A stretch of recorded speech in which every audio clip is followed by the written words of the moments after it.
योद्धा न्यूज मराठी. कांदा उत्पादकांचा आक्रोश, दागिने गहाण ठेवून केली लागवड. राज्यात कांदा प्रश्न पुन्हा ऐरणीवर आला असून कांदा उत्पादक शेतकरी आक्रमक झाल्याचे चित्र आहे.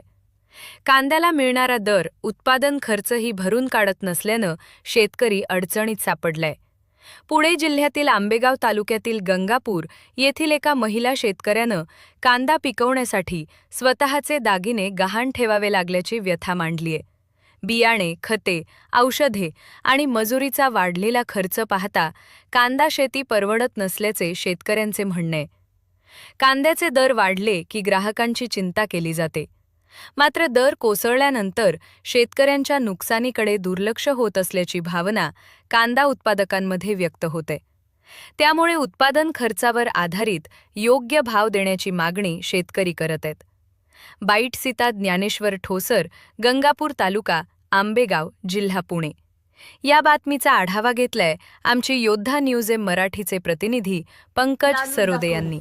पण त्यांनी महागाई एवढी वाढवली ना की आताच्या परिस्थितीत कुठली गोष्ट घ्यायची म्हणजे घ्यायला झालं तरी घेऊशी वाटत नाही. म्हटलं ना बाबा एखादी गोष्ट घ्यावं, मुलांना करून खायला घालू, आताच्या परिस्थितीत ते सुद्धा आवश्यक, म्हणजे ते सुद्धा जमत नाही.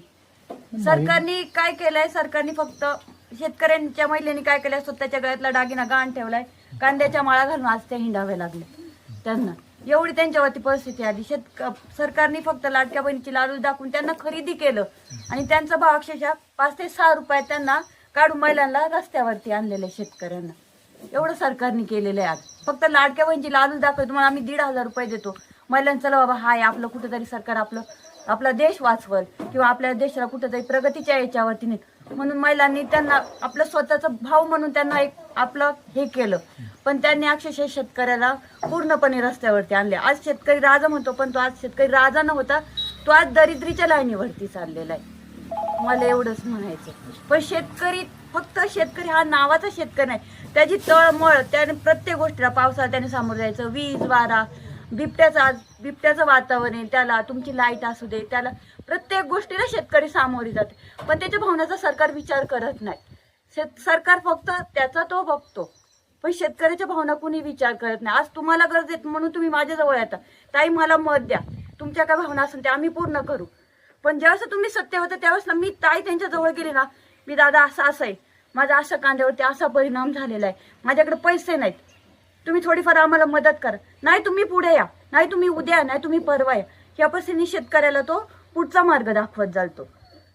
कुठल्या एखाद्यावर लोन पाहिजे बाबा, आम्हाला लोन पाहिजे, आम्हाला लोन द्या, आम्हाला शेतीसाठी आम्हाला कर्ज पाहिजे, आम्ही तुम्ही काहीतरी आम्हाला मदत सहकार्य करा.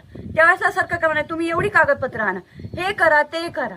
तुम्ही त्यात आमचे 10-15 हजार रुपये तुम्ही त्या कागदपत्रासाठी गोळा करता, नंतर ना तुम्ही ते पैसे आम्हाला देता. आम्हाला देता तुम्ही त्यांचे व्याज सगळं प्रत्येक गोष्टीचा तुम्ही व्याज दर सगळं वाढवता त्याला. मग शेतकऱ्याच्या मालाला तुम्ही का नाही वाढू शकत?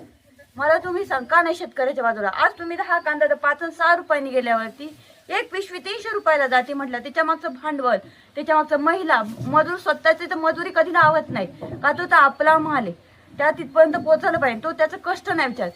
पण यांना कामगारांचं ते मजुरी तर देणं येतच ना, खतं औषधं त्यांना घालणं येतच आहे. जर ते नाही घातलं तर कांदा निघणार नाही, बरं की साठवता येणार नाही. सगळी प्रोसेस करून प्रत्येक वातावरणाचा विचार करून आम्ही इथपर्यंत पोहोचतोय. पण आमच्या हाती फक्त केवळ 0 आणि 0च लागतं.